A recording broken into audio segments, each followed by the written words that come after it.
नमस्कार शिक्षक साथियों, आज की यह खबर आप सभी के लिए थोड़ा दुख भरी हो सकती है।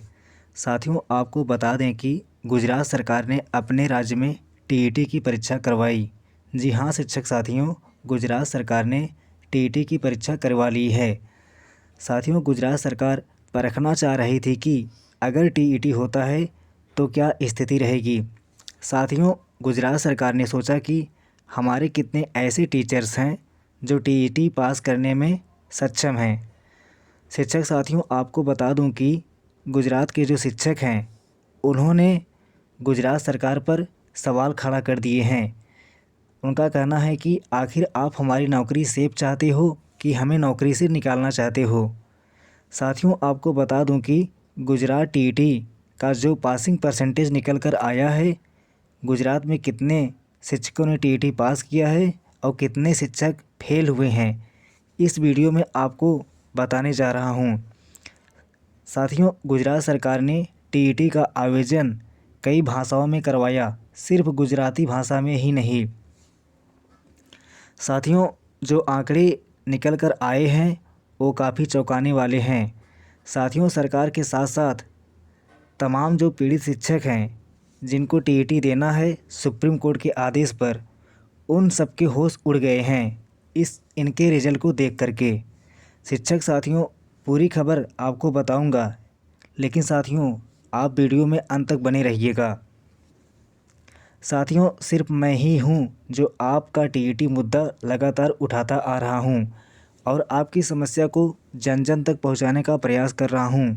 तो शिक्षक साथियों, आपका भी इतना फ़र्ज़ बनता है कि आप भी मुझे सपोर्ट करें। और हाँ शिक्षक साथियों, इस वीडियो को ज़्यादा से ज़्यादा शेयर भी करें। साथियों, आइए वीडियो में आगे चलते हैं। साथियों, इससे पहले यदि आप हमारे चैनल पर नए आए हैं तो प्लीज़ चैनल को सब्सक्राइब कर लें और बेल आइकन को भी प्रेस कर लें। तो आइए साथियों वीडियो में आगे चलते हैं। तो देखिएगा साथियों, गुजरात में जो टीईटी पेपर फर्स्ट यानी कि जो प्राइमरी लेवल की परीक्षा 24 दिसंबर 2025 को कराई गई थी।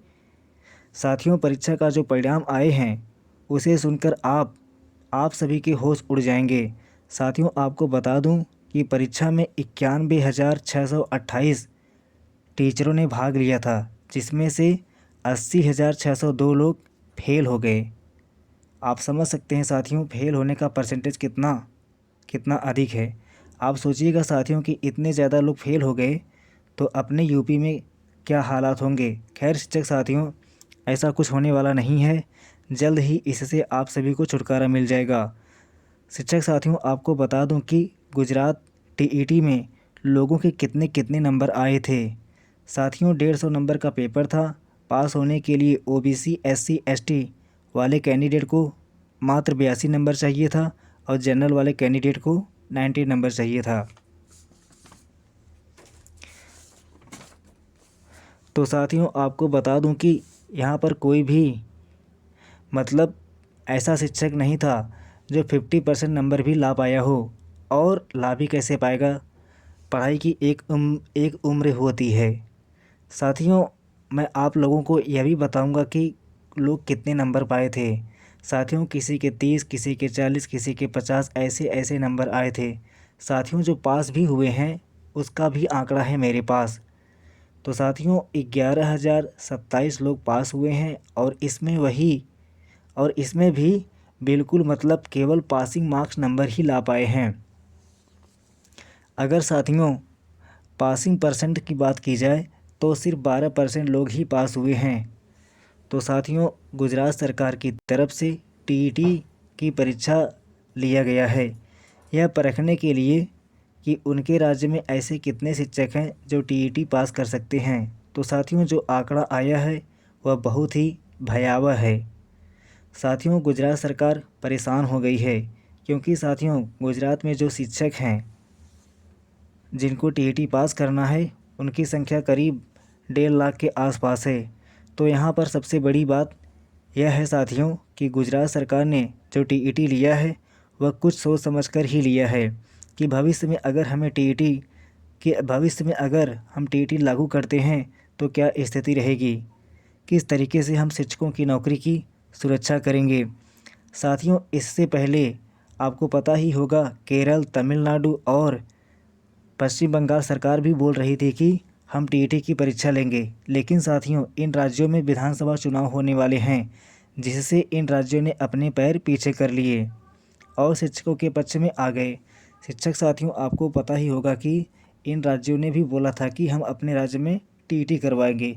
लेकिन साथियों, इनको लगा कि सामने चुनाव है, कहीं हमारा घाटा हो जाएगा, तो इन्होंने अपने पैर पीछे कर लिए और आप सभी के पक्ष में सुप्रीम कोर्ट में पुनर्विचार याचिका दाखिल कर दी।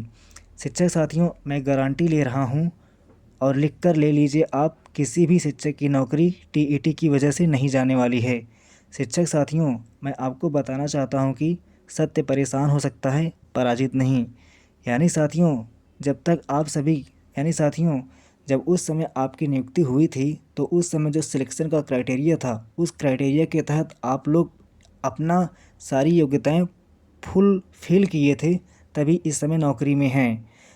अचानक से सुप्रीम कोर्ट से एक ऐसा आदेश आ जाता है जिससे आप लोग चिंतित हो जाते हो।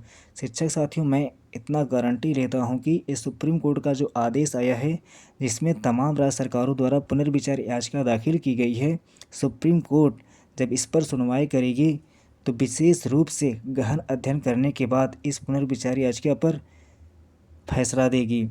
तो शिक्षक साथियों, आप बिल्कुल ही निश्चिंत रहें, आप लोग धैर्य बनाकर रखे रहें। जल्द ही आपको या तो पुनर्विचार याचिका से, अगर पुनर्विचार याचिका में दत्ता जी केस को वापस कर देते हैं तो केंद्र सरकार इस पर नया कानून बनाकर आप सभी को टीईटी से मुक्ति देगी। और साथियों, मैं गारंटी के साथ कहता हूं कि जब पुनर्विचार याचिका की सुनवाई होगी और दत्ता जी द्वारा यह बात कही जाएगी कि यह जो फैसला है वह गलत हो गया, वो एनसीटीई के वकीलों की वजह से यह सब ड्रामा हुआ। साथियों, माननीय दत्ता जी को यह समझाया जाएगा कि सर इसमें शिक्षकों की कोई गलती नहीं है, सारी की सारी गलती एनसीटीई के वकीलों के द्वारा की गई है। तो शिक्षक साथियों, आपको मैंने पिछले वीडियो में ही बताया था कि जो 2017 का अमेंडमेंट हुआ था, उसमें कहीं भी टीईटी का जिक्र नहीं किया गया था। उसमें बस केवल ऐसे शिक्षकों की बात की गई थी जो अनट्रेंड थे, उनको मतलब ऐसे शिक्षकों की बात की गई थी जो अनट्रेंड थे, यानी उनको ट्रेंड करके फिर से नौकरी में लाना, ना कि उस 2017 की जो अमेंडमेंट हुआ था उसमें ऐसा कहीं भी जिक्र नहीं किया गया था कि नहीं, जो पूर्व में नियुक्त शिक्षक हैं उन पे टीईटी ज़बरदस्ती थोपा जाए। तो शिक्षक साथियों, मैं बिल्कुल आश्वस्त हूँ और मैं आपको भी भरोसा दिलाना चाहता हूँ कि ये टीईटी नामक जो काला कानून है, इसे से आपको जल्द ही छुटकारा मिल जाएगा। सुप्रीम कोर्ट को अपने फैसले पर विचार करना पड़ेगा पुनर्विचार याचिका में। आपको पहले से पता है कि जौनपुर की जो लीगल टीम है, उन्होंने सुप्रीम कोर्ट के सबसे महान अधिवक्ता अभिषेक मनु सिंघवी जी को हायर कर लिया है। तो शिक्षक साथियों, अभिषेक मनु सिंघवी जी को हायर करना अपने आप में समझ लीजिए आप जीत की ओर अग्रसर हो चुके हो। तो शिक्षक साथियों, मैं आपसे उम्मीद करता हूँ कि आज का यह सेशन आप सभी को बिल्कुल पसंद आया होगा। तो शिक्षक साथियों, यदि मेरे द्वारा दी गई जानकारी आपको अच्छी लगी हो तो प्लीज़ चैनल को सब्सक्राइब कर लें और बेल आइकन को भी प्रेस कर लें। और हाँ शिक्षक साथियों, इस वीडियो को ज़्यादा से ज़्यादा अपने शिक्षक साथियों तक शेयर करें, जिससे मेरे द्वारा दी गई जानकारी उनके पास भी पहुँच पाए और आपकी समस्या को मैं जन जन तक पहुँचाने का प्रयास कर रहा हूँ। शिक्षक साथियों, तो आपका भी इतना फर्ज बनता है कि आप भी हमें सपोर्ट करें। आप हमें कैसे सपोर्ट कर सकते हैं? आप बेल आइकन को प्रेस कीजिए, वीडियो को लाइक कीजिए, वीडियो को शेयर कीजिए और सब्सक्राइब कीजिए और ज़्यादा से ज़्यादा अपने दोस्तों के पास शेयर कीजिए। तो उम्मीद करता हूँ शिक्षक साथियों, आज का यह सेशन आपको पसंद आया होगा। तो आज के लिए बस इतना ही, मिलते हैं नेक्स्ट वीडियो में, तब तक के लिए धन्यवाद।